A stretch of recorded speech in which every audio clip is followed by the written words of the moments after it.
প্রধানমন্ত্রী শুভেচ্ছা স্বাগতম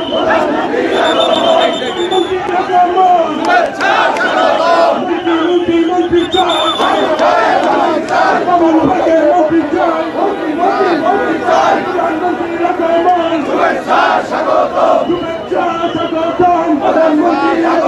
প্রধানমন্ত্রী মন্ত্রী চাই কমল ভাগের মন্ত্রী চাই। আমরা ফরিদপুর বিভাগ চাই, আমরা ফরিদপুরে সিটি কর্পোরেশন চাই, আমরা ফরিদপুর একটি বিশ্ববিদ্যালয় চাই। আমরা যদি শান্তিপূর্ণভাবে আমাদের নেতাকে আমরা যদি সুন্দরভাবে ভাঙ্গার উপর দিয়ে যাওয়ার জন্য সহযোগিতা করি, অবশ্যই উনি আমাদের এই সুশৃঙ্খলাকে গুরুত্ব দিয়ে আমাদের ফরিদপুরের এই মৌলিক চাহিদা পূরণ করতে পারবে ইনশাল্লাহ। এবং আমরা ভাঙ্গায় শিল্পনগরী চাই, কি চাই না?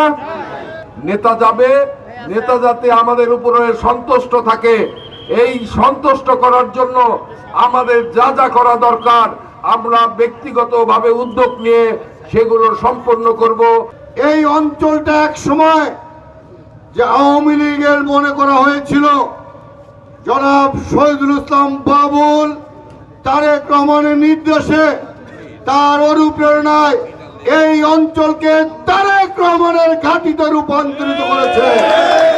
এবং আমি মনে করি সেই উপলব্ধি ওনার রয়েছেন, সেই বিশ্বাস ওনার রয়েছেন, এবং এই অঞ্চলের মাটি এবং মানুষের কল্যাণের জন্য ওনার চিন্তা এবং ভাবনা রয়েছেন। আপনারা সকলেই সুশৃঙ্খল ভাবে শুধুমাত্র তারেক রহমানের স্লোগানের মধ্য দিয়ে ওনাকে স্বাগত জানাবেন। আমরা এক নজর তারেক সাহেবকে শুভেচ্ছা জানানোর জন্য আমরা দাঁড়িয়ে, তার এই পথযাত্রা সুন্দর হোক সেই কামনায় আমরা এখানে সকলে দাঁড়ানো।